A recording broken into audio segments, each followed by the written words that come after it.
Did you kill him? No, I didn't kill him. Oh. But I did kidnap his wife. Oh, no.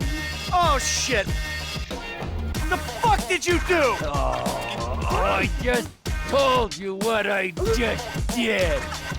Now, unfortunately, I think that we're gonna have to lay low for a little while we discuss things with Martin. Oh, you think? Why don't you hop in the back? All right, now, Patricia, she already called shotgun. I like Trevor Philips. Maybe not as a person, but as a character, as a guy who lives inside of my computer, yeah, I like Trevor Philips. He's obviously stressful and chaotic, but there's a certain complexity to his character that I think is underappreciated by the fan base, as well as an intentionality to his actions that I think goes virtually unrecognized. In fact, I don't think I understood the scale of either of those things until I started working on this video. Grand Theft Auto 5 released during my freshman year of college, when I was living with probably the biggest dickhead on the planet. The guy would yell at his girlfriend when the Huskers didn't play football good enough. He earnestly believed that taking calc is kind of douchey, and he didn't pitch in on a couch for the apartment because he found a futon next to the dumpster, and that was just as good. Despite doing everything in his power to seem like a caricature of a real person, he did have two redeeming qualities. First, he convinced me to ask out the girl I was into, it went terribly, and second, he introduced me to Grand Theft Auto 5. I put very many hours into Grand Theft Auto 4. I remembered the game as being very bleak and depressing, and regardless of whether or not that's a fair depiction, I didn't want to play Grand Theft Auto 5 until I saw that it went in a totally different direction. Niko Bellic is a miserable person, so I always assumed that the disregard for his own safety was because he wanted to die, whereas the Grand Theft Auto 5 characters flirt with danger, but it's in order to better their lives. They're very much still broken people living broken lives, much like my asshole roommate, but unlike my asshole roommate, there's hope for the future. I hated that guy. He would make fun of me for caring about the characters, but guess what? Joke is now on him because I'm making money talking about the characters on YouTube and he is dead. At least I hope he is. I have no idea. He was pretty dumb, so probably drowned or something. I don't know. Anyway, the character that I found most intriguing was Trevor. Now, I believe there is a phase that insecure young men go through where they try to learn how to be confident and how to build the life that they feel entitled to. Once this phase has been entered, there are only two paths forward. The first one is personal growth, trying to become a better person, and the second one is to start listening to the Joe Rogan podcast. Two roads diverged in a yellow wood, and I took the one that leads to the parasocial pseudo-father figure. I'm saying all of this to provide a little context to why I liked Trevor. You see, in Trevor Philips, I saw a man who built his success by disregarding what is plausible, what is possible, and social norms. I obviously could see that he was morally bankrupt, but I was willing to overlook it because he had these other attributes that I really admired. In my defense, I was a stupid teenager. So now, 10 years later, I'm not less stupid, but I do have a more nuanced take on the facets of Trevor that I found respectable. I still recognize that he's abhorrent, of course, but the parts that I used to like don't hit the same way that they used to. This is probably partially because I'm grown now and not looking for instructions on how to be an adult male, but also partially because I've realized that the things that I like about Trevor existed only to service his reckless pursuit of self-interest. The goods and the bads of his personality aren't independent, they have to be evaluated together, and when they are, you see that Joe Rogan is a terrible person. Whoops, I meant Trevor Philips. My bad. Slip of the tongue. In analyzing Trevor, I've come to realize that he is not the picture of unpredictable bedlam that I used to think. In fact, he might be the most predictable character in the game, to the point that once you've figured out his playbook, his reactions become very obvious. But to understand Trevor and how he came to be who he is, you need to understand where he comes from. Now, this is probably not a shocker, but Trevor had a very tumultuous childhood. His parents were abusive, both physically and mentally, and in his own words, he grew up in 5 states, 2 countries, 14 homes, 3 care homes, and 2 correctional facilities. Despite all of that, he overcame his difficult upbringing and learned to fly, eventually becoming a military pilot. But unfortunately for Trevor, he was discharged from the military when a psychological evaluation deemed him unfit for service. With his primary employment opportunity off the table, he turned to a life of crime and smuggling. On one such job in 1993, he met Michael Townley, another one of the game's protagonists. The two formed a friendship and conducted heists together for several years, but the relationship became strained when Michael started a family. Regardless, the two stayed close enough that Michael's children saw Trevor as somewhat of an uncle, a role that he embraced. In 2004, 9 years before the events of the main game, Trevor, Michael, and a third accomplice, Brad Snyder, robbed a bank in North Yankton. Armed and disguised, the trio forced their way into a secured area of the bank, where Trevor planted and detonated an explosive on the vault door, allowing access to the money held within. Michael and Trevor raided the vault, after which Michael is grabbed and unmasked by a security guard, leading him to say this. You forget 1,000 things every day. How about you make sure this is one of them? Later in the game, Trevor will disparage this line as corny, and that's fine, Trevor can be wrong, this line is so fucking hard. Trevor kills the security guard, and then the trio blow their way back out of the bank, only to find that the police are already waiting for them. They manage to flee in their getaway vehicle, and during their escape, Trevor shoots out the window at their pursuers. The police shoot the getaway driver in the head, leading Michael to push his corpse out the window and take over the wheel for himself, ramming the final pursuer off the road. It seems as if the trio may have successfully escaped until they try to beat a train across the tracks, leading to a collision and a disabled SUV. The three continue their escape on foot, and as they enter a farmstead, both Brad and Michael are shot by police snipers.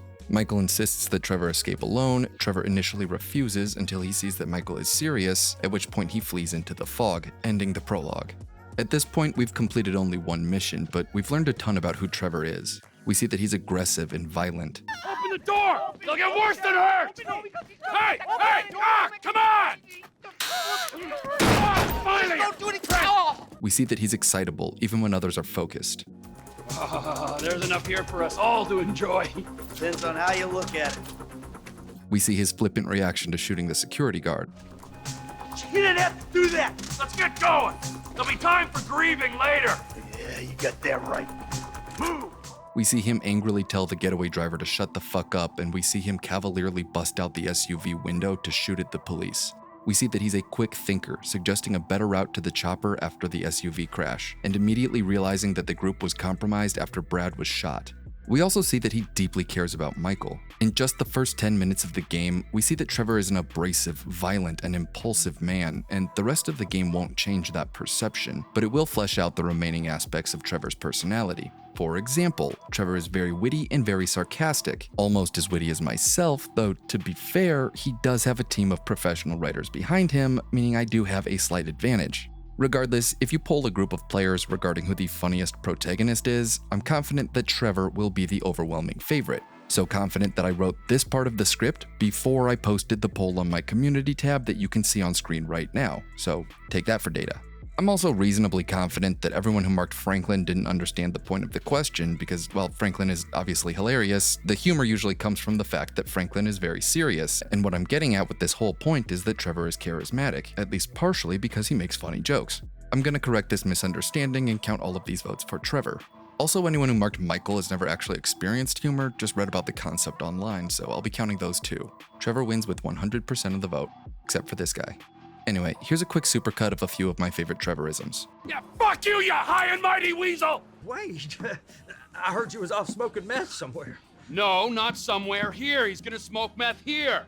I'm driving. You can jerk me off if I get bored. I'm joking. You can suck me off.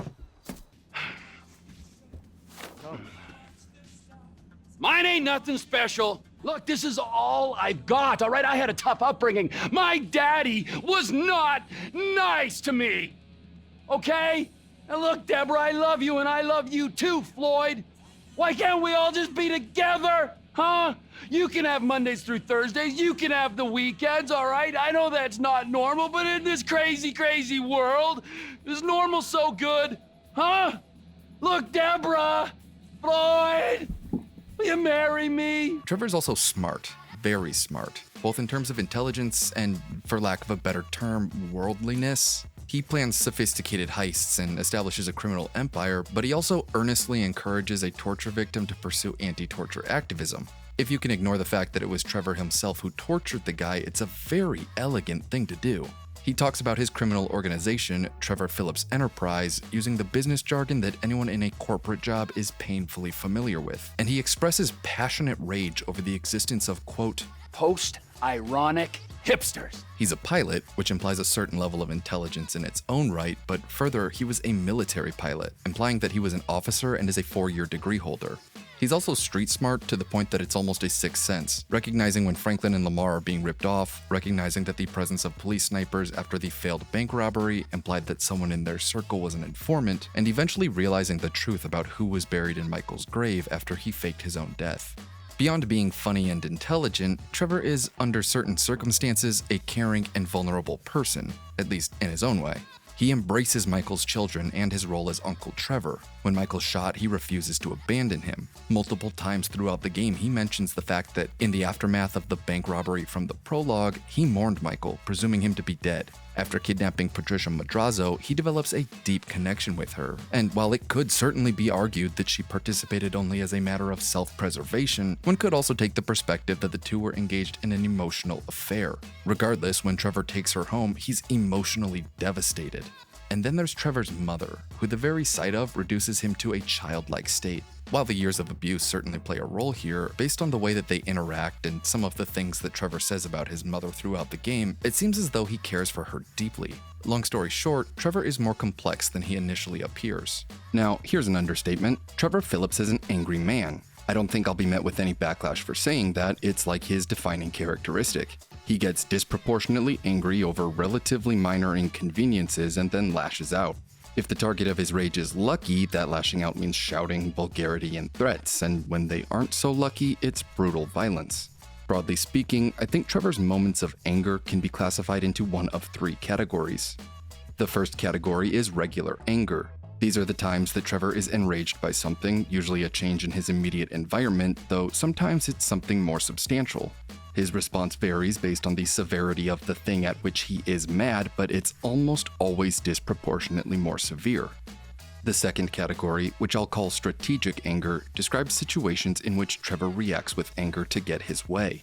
This typically involves Trevor engaging in a normal conversation, at least by his standards, expressing some desire of his, getting resistance from the other party, and then exploding with anger to get what he wants via intimidation. Here's a great example. I think that was adequate restitution for my impotent rage statue. That was a mighty fine statue, Trev. That was a mighty fine piece of plastic shit. But there is no price for emotional attachment. I mean, you might forego your cut to alleviate my heartache. I might? Yeah, I mean, I will. Good idea. We don't have time to dwell. Trevor and Ron are having a reasonably normal interaction following a lucrative job. Trevor says that he'll be keeping Ron's share of the earnings. Ron pushes back a tiny bit, Trevor explodes, and Ron backs down, giving Trevor what he wants. Now, what needs to be recognized here is this is just an act. Trevor may or may not be angry, but it's not relevant. His response is a calculated manipulation effort. The alternative would be that Trevor is simply always angry and masks it well, only lowering the mask when it's advantageous or he can no longer control himself, which, yeah, I get why your natural reaction would be to say, sure, that sounds like Trevor, but even if that is the case, and I'm confident that it isn't, it doesn't make a difference. Regardless of whether or not he's actually angry, he deploys angered behavior as a manipulation tactic. Like any well-rounded character, Trevor is multifaceted. Naturally, when you think of him, what first comes to mind is that he's a volatile degenerate with a short fuse and poor impulse control, but there is another side to him. While his first side is undoubtedly evil, it's not fair to judge his character without considering his second side, a side that is significantly more evil than the first because it is equally depraved but significantly more deceptive. This brings me to the third category of Trevor's anger, masked anger. Consider Trevor's very first appearance after the prologue. Trevor realizes that Michael is still alive and living in Los Santos. Enraged at the betrayal, Trevor leaves his trailer, which by my reading was simply to take the chance to clear his thoughts away from the television and the woman that he's sleeping with, Ashley Butler. Before he even takes a step outside, we hear the angry voice of Johnny Klebitz, the protagonist of the Grand Theft Auto 4 DLC, Lost in the Damned. Ashley is Johnny's girlfriend, and Johnny's livid with Trevor for being her affair partner. Knowing Trevor's propensity for violence, his friends Ron and Wade unsuccessfully try to deter Johnny from confronting Trevor, but it's of no use. Johnny screams at Trevor, who responds by just ignoring him. He walks right past Johnny and across the street, and only then does he even acknowledge Johnny's presence by pretending that he hadn't heard any of what Johnny said. Trevor remains calm, disarming Johnny's rage with humor, parlaying that into an eventual hug, and then, when Johnny is at his most vulnerable, Trevor throws him to the ground and stomps him into a scattered mess of former human. For Trevor Philips, manipulation motivated by anger is a 4-step process. Get angry, hide the anger to obfuscate your intent, use your charisma to put the other party in a vulnerable position, and then lift the veil, unleashing your anger, often with violence. For a more small stakes example of the process in action, watch the following scene. I've been trying, Trevor. I've been trying. Come on over here, all right? I ain't gonna hit you. I've been trying. I know. I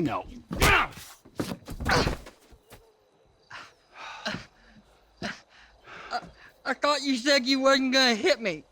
I thought you said you were gonna find fucking Michael Townley.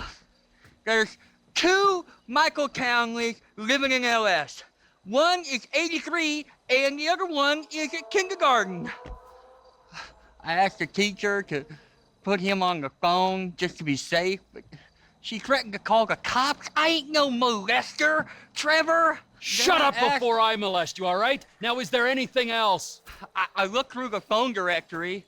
I did find a Michael DeSanta, about the right age, married with 2 kids. What's his wife's name? Amanda? Amanda. Yeah. You're a genius, you moron. Come on, come here. Woo! Don't you ever not tell me things I want to know. Sorry, Trevor. Trevor went through his 4-step process twice in this scene. He gets angry that Wade is ducking him, he hides his anger so that Wade can relax, he talks Wade into climbing over the railing, and then punches Wade across the face, unleashing his anger. He later gets angry that Wade withheld information, again hides his anger, again convinces Wade to climb over the railing, and again punches Wade across the face. For Trevor, this process works well enough on its own, but it takes on a unique effectiveness when combined with Trevor's infrequent use of what I am calling poisoned affection, ostensibly kind gestures that don't hold up to scrutiny and are motivated by Trevor's personal desires. We can see an example of it in this scene. You're a genius, you moron. Come on, come here. This is a carefully constructed sentence. You're a genius, you moron. Trevor is mad. He intends to punch Wade, but he already used the 4-step process in this scene. Wade won't fall for the charisma outright, but by appending an insult, you moron, Trevor changes the way that the sentence is perceived. From Wade's perspective, if Trevor were disingenuously acting nice, why would he add you moron? If Trevor wanted to act nice, he would only say you're a genius because that's the only nice part. With the addition of you moron, Wade knows that Trevor is not acting. He is offering an earnest compliment, but in a way that conforms to the existing dynamic of their relationship. Thus, Wade can conclude that Trevor is not angry and that he himself is under no threat of personal harm. So he again takes Trevor's hand and again meets the other with his face. Am I reaching? Maybe. It depends on how you look at it. I obviously cannot evaluate the subconscious thoughts of fictional characters, but I can consider the creator's intent. I feel comfortable saying that my interpretation is correct because when you, the player, watch the scene, you are clearly meant to interpret it in the way that I described before. If you're skeptical, I encourage you to rewatch the clip, and each time Trevor grabs Wade's hand, ask yourself, did the developers intend for me to think that Trevor is going to punch Wade? And if your answer in either case is yes, ask yourself if you're biased by the fact that you ultimately know that Trevor punches Wade. And if your answer to that is no, then I am sorry, my dude, but you are wrong and I cannot help you. Another example of Trevor using poisoned affection is when he meets Franklin's aunt. Trevor arrives at Franklin's to plan a score with Franklin and Lamar, and attempting to get rid of Franklin's aunt, he gives her a handful of cash and tells her to buy herself something nice, clearly implying that he's given her a generous sum of money. She's initially delighted, but on inspecting the bills, she lambasts him for handing her only $7, to which Trevor replies, I said something nice, not expensive. You want to be a greedy fucking cow, huh? No. Now get the fuck out of here, all right? Trevor's poisoned affection didn't play out the way he intended here, but because he is Trevor Philips, he can always fall back on enraged orders that vaguely imply violence. When I was initially laying the scaffolding for this script, I had laid out 2 sections for when Trevor reacts calmly to anger. The first was what I just finished describing, how Trevor manages his anger when he wants something, and the second was how Trevor reacts when he's angry with someone that he sees as a peer. While writing this script, I came to realize that these 2 exceptions are actually the same thing. Trevor wants to have a very specific kind of relationship with those that he sees as peers, and violent anger would get in the way of that. Let's look at an example.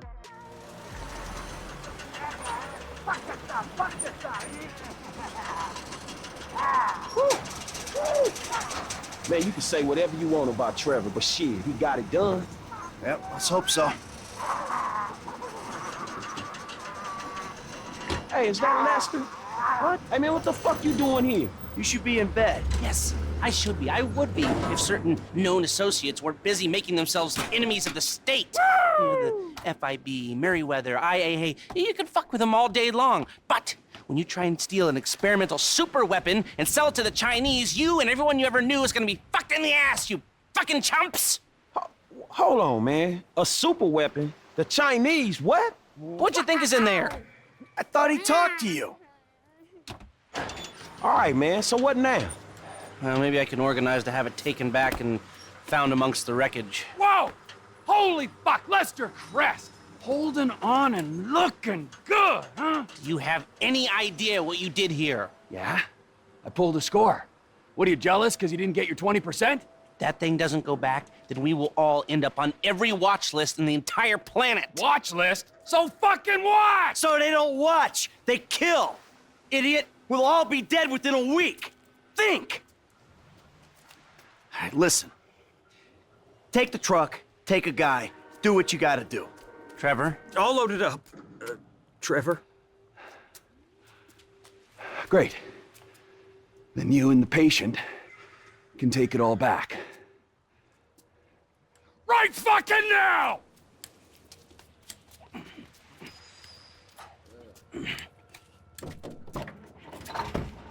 So you mean to tell me this shit was all for nothing? Man, it's the hood all over again. Fuck! Come on, Franklin. You owe me, Michael. I am owed. What you gonna do, huh? I'll think of something. I gotta get Franklin some work, too. I'll take this. Yeah. Lots of mouths to feed, amigo. Tell me about it. I legitimately believe that this is the angriest that we see Trevor get at any point in the game. He has pulled off a huge heist, one that may have taken care of everyone for the rest of their lives, only to have it painfully torn away from him. And note, Trevor doesn't give a shit what Lester thinks. If Lester were the only detractor, Trevor would have gone ahead with the plan. It's Michael's input that convinces Trevor to return the super weapon, and while Trevor is quick to express his rage by screaming at Floyd and Lester, he speaks to Michael calmly as if the two were having a conversation during a round of golf. Trevor manages to put a cap on his rage when interacting with Michael because Michael is one of the few people that Trevor respects. We only see Trevor treat a handful of people this way. Franklin, Lamar, maybe Chef, maybe Martin Madrazo, there might be a couple of others, but the point is that it's a very short list, and not so coincidentally, it's a list of people who seem to respect the danger that Trevor poses, but not cave when Trevor resorts to intimidation. In Trevor's view, there are three kinds of people. The largest group is the people who do not stand up for themselves. Trevor does not respect anyone in this group and behaves as if they have no autonomy, and in a way, Trevor's right to feel that way. Trevor behaves as if manipulating others is as necessary to his vital processes as eating and breathing, and in the vast majority of cases, it works. Trevor gets what he wants, and that frequently involves making people do what they don't want to do. Why would Trevor treat the average person like they have any autonomy when, from his vantage point, they don't? Anyway, the next tier on the Trevor Philips pyramid of human value is his peers, the people that stand up for themselves. Again, there are very few such people, but Trevor treats this group like people. He sees these people as his equals and treats them not as a means to an end, but in many cases as someone worth building a relationship with. Hence, Trevor rarely loses his temper or tries to intimidate those in this group. Finally, at the top of the pyramid is the most exclusive group of the three, a group so small that it's composed of only one person. Michael. You see that? I pulled a fast one on you. Try to keep up, dummy. Michael himself offers a really good summary of his relationship with Trevor. I mean, Trevor and I got history. Complicated fucking history. After his tragic childhood and discharge from military service, Trevor received from Michael something that he had never had before: stability and companionship. Trevor holds his relationship with Michael sacred above all else because Michael has been an anchor in Trevor's life in a way that nothing else ever has. Trevor is loyal to those who have been loyal to him, and no one has been more loyal to Trevor than Michael. Now, despite his gruff exterior and persona, and basically everything about him is gruff, but despite that, virtually all of the moments in which Trevor expresses emotions other than anger or excitement are related to Michael. When Trevor first arrives in Los Santos to find Michael, he delivers a short monologue, and we can hear the pain in his voice as he explains his state of mind. It's been nearly 10 years. Oh, but you'll keep for another day or so, huh, old friend? You motherfucking fuck! I grieved for you! You weren't even fucking dead. You were my best friend. Well, guess who's coming to shit on your doorstep, you fuck! When Trevor and Lamar are discussing Michael, the latter teases the former about using the same language that women use to describe men that have betrayed them, implying that the two are lovers, which, yeah, okay, Trevor gay, big funny, but it's actually kind of a sweet moment. Trevor is being vulnerable with Lamar. Lamar is engaging with the topic compassionately, albeit in the way that men who are insecure about having feelings do, but I like this scene because underneath the jokes about Trevor and Michael being lovers, we're getting a glimpse of the legitimate love that Trevor has for Michael. Michael is the closest thing to family that Trevor has ever had. Again, I believe that placement on Trevor's pyramid relates to how the individual behaves towards Trevor. Giving him what he wants puts you at the bottom, giving him nothing puts you in the middle, and Michael is alone at the top for helping Trevor satisfy Maslow's entire hierarchy. But I also think that we can view this pyramid as a guide to the moral philosophy of Trevor Philips. Yes, I'm serious, please bear with me. The pyramid is not just a hierarchy, it is a flowchart representing the acceptable direction of harm. Starting in the middle, we never see Trevor bring legitimate harm to anyone in this tier, which would be normal if he were anyone else. You try not to harm people that you respect, but you also try not to harm anyone, and that isn't the case for Trevor. In fact, he goes out of his way to harm people on the bottom. That's because to Trevor, it is wrong to harm a peer, but entirely acceptable to harm those beneath you. If someone beneath Trevor brings harm to him, that is the gravest of sins, punishable by anything up to and including summary execution. This same relationship flows upwards, meaning that Trevor cannot bring harm to Michael. And I know what you're gonna say, well, what about the graveyard? Trevor tries to shoot Michael, but his gun jams and but shut the fuck up. I have thought about that. It is related to the topic at hand and I will get to it. You can go back to being terrible at Subway Surfers while I finish this idea. Thank you. If in the final mission, Franklin decides to kill Michael, Trevor makes it clear that he never wants to see Franklin again. Franklin explains that he was given a choice, eliminate Michael or Trevor, and still, Trevor sees Franklin's actions as unforgivable. Trevor calls Franklin a traitor, and I'll touch on Trevor's relationship with loyalty and betrayal in just a minute, but for now, I'll just say that traitor is among the most meaningful insults that Trevor can use. He can call someone an asshole or a dickhead, but neither of those words mean much beyond I'm not very fond of you. To Trevor, traitor is an extremely intentional word that he means with all of his being. To Trevor, betraying Michael is unconscionable. Now, the pieces that we have so far imply that in Trevor's worldview, Michael is allowed an unlimited leash to mistreat Trevor, right? Well, the fact that I'm asking you should imply that the answer is no. But I only asked as a red herring because the answer is yes. In Trevor's view, Michael is allowed to mistreat him, and he does. Michael faked his own death, making Trevor mourn his only friend, and when the pair reunite, Trevor forgives him immediately. Michael lied about Brad's death and still forgiveness, and Brad only even died because he inadvertently stepped into the path of a bullet meant for Trevor, a situation contrived by Michael by informing on his co-conspirators to law enforcement. And while Trevor is understandably angry, he ultimately forgives Michael because Michael is allowed to mistreat him. If I had to summarize Trevor's behavior with one image, this would be it. So why does Trevor endure this sort of treatment?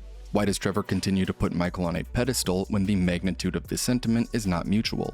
Again, it's because Trevor holds loyalty to be among the greatest of virtues. He was abused and abandoned by his parents. At one point, he claims that he had 8 dads. He lived in 17 different places as a kid. He dreamed of growing up to become a pilot, he worked hard, he made his dream a reality, and at the last moment, the military turned him away.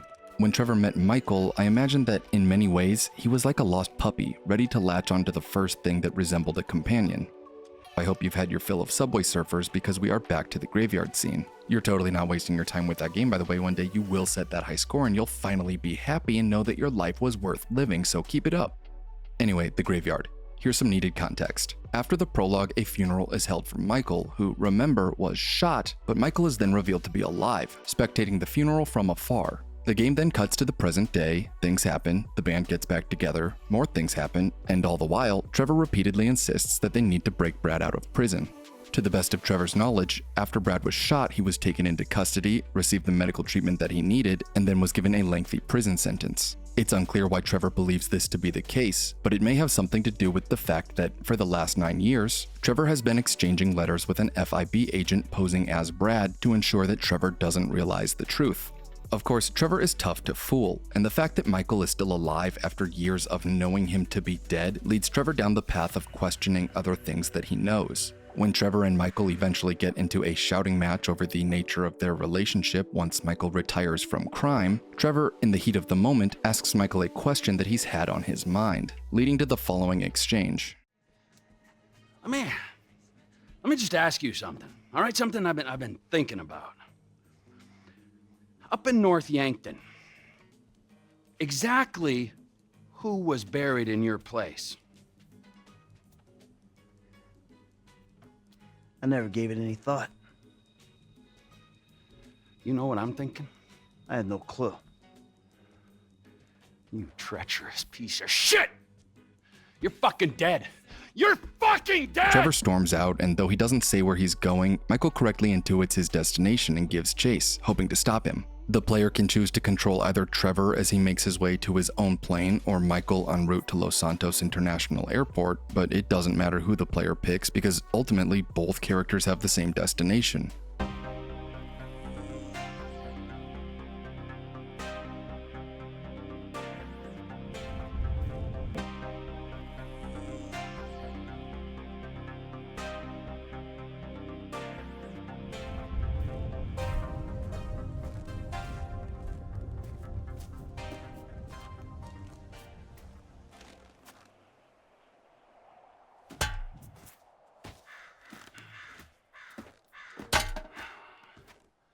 Who you got in here, huh? As if I need to ask.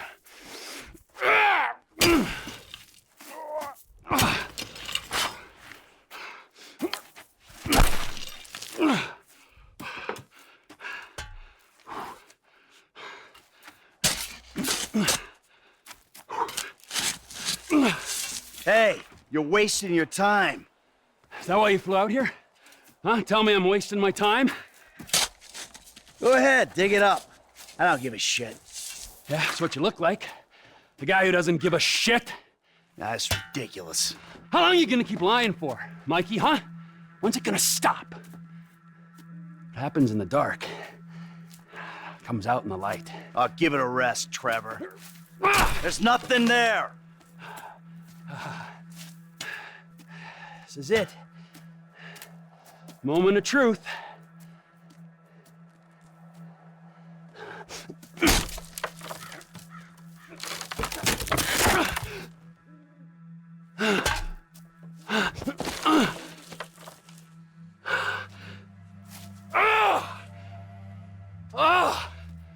As if I didn't know. Brad! Look, we do what we gotta do to survive. This thing, it didn't work out the way it was supposed to. Oh, and how was that, huh? With Brad in the can and me in the ground, or both of us in the coffin? Brad got shot. You saw it. He didn't make it. I got shot. I did. That's it. I think the only thing that didn't go as planned was me showing up on your doorstep 10 years later.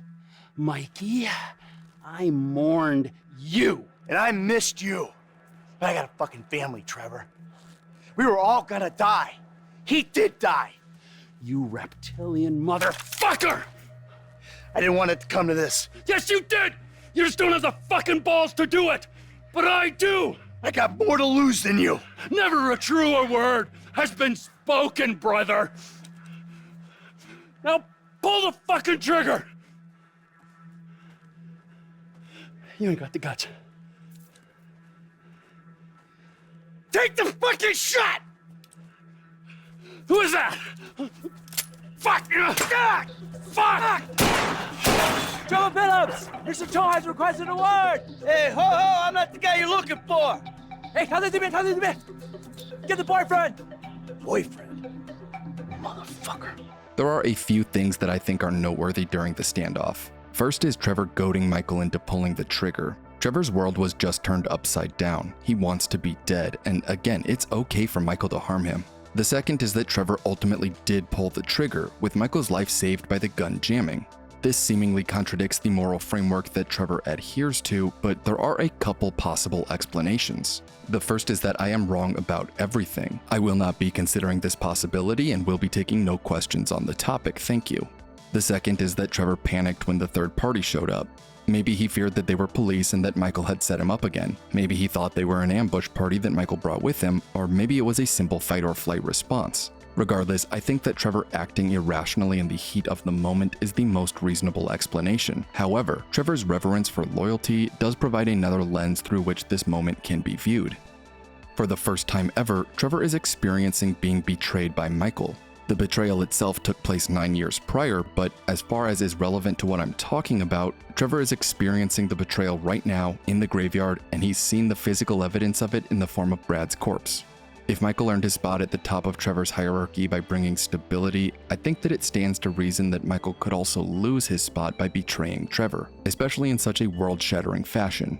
Maybe the decision to pull the trigger wasn't as impulsive as it appears. Again, Trevor does end up forgiving Michael, but with his adrenaline pumping, I think it would make sense for him to make a moral miscalculation. Of course, it could also be the case that it wasn't a miscalculation. Maybe Trevor would have never forgiven Michael if not for a phone call that he has with Patricia Madrazo, urging him to cherish his relationship with Michael because old friendships cannot be replaced. Recall that Trevor cares for Patricia deeply. She has a lot of influence on him. As it turns out, our representation of Trevor's hierarchy is still incomplete, insofar as it doesn't yet depict the two people that don't fit into any of the other categories, the first one being Patricia Madrazo. When Michael sets up a meeting for himself and Trevor with crime lord Martin Madrazo, Trevor seems to be immediately attracted to Martin's wife, Patricia. Trevor and Martin later get into a dispute over money, and in retaliation, Trevor kidnaps Patricia. The two quickly develop an emotional connection, a connection of which Trevor is very defensive. First you take a hostage against my advice, and then you start some kind of crazy high school romance with her? Are you nuts? She's a 60-year-old housewife! Wow, she's 57! And she thinks that I'm mature. Trevor cries when he returns Patricia to her home, and he threatens to cut off Martin's ear if he mistreats her. As far as is depicted in the main game, Trevor's relationship with Patricia is largely platonic, but there are many not at all subtle hints at romantic interest between the two, which is kind of weird considering the fact that Patricia bears a bit of a resemblance to Trevor's mother. It's a good thing Trevor doesn't have mommy issues, or this would be really weird. Oh, mother!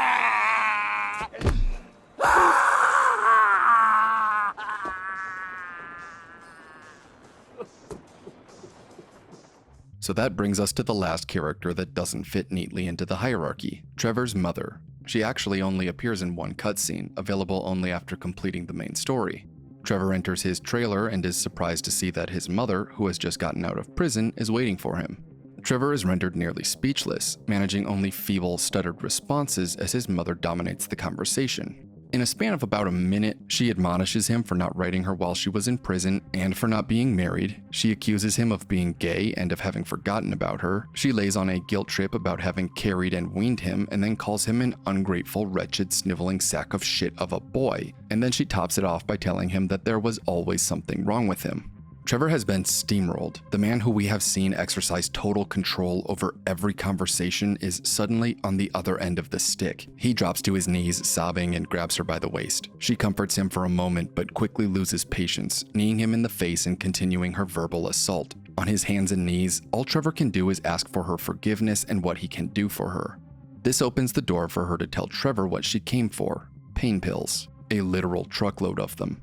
Trevor agrees to find them, and on his way out the door, she gets in one last jab about how Trevor needs a father figure. When Trevor returns with a literal truckload of pain pills, he excitedly bursts through the door to tell his beloved mother the good news, only to find that his trailer is now empty. His mother is gone. You can hear the distress in Trevor's voice as he calls out for her and then falls to the ground. She has broken him, but she didn't do it here in this trailer. She did it nearly half a century prior, in all of Trevor's 14 childhood homes. From just her few minutes of screen time, we can see so much of why Trevor became the person that he did. The anger, the manipulation, the fear of abandonment, and obsession with loyalty. She was right when she said that there has always been something wrong with Trevor, and that something is her.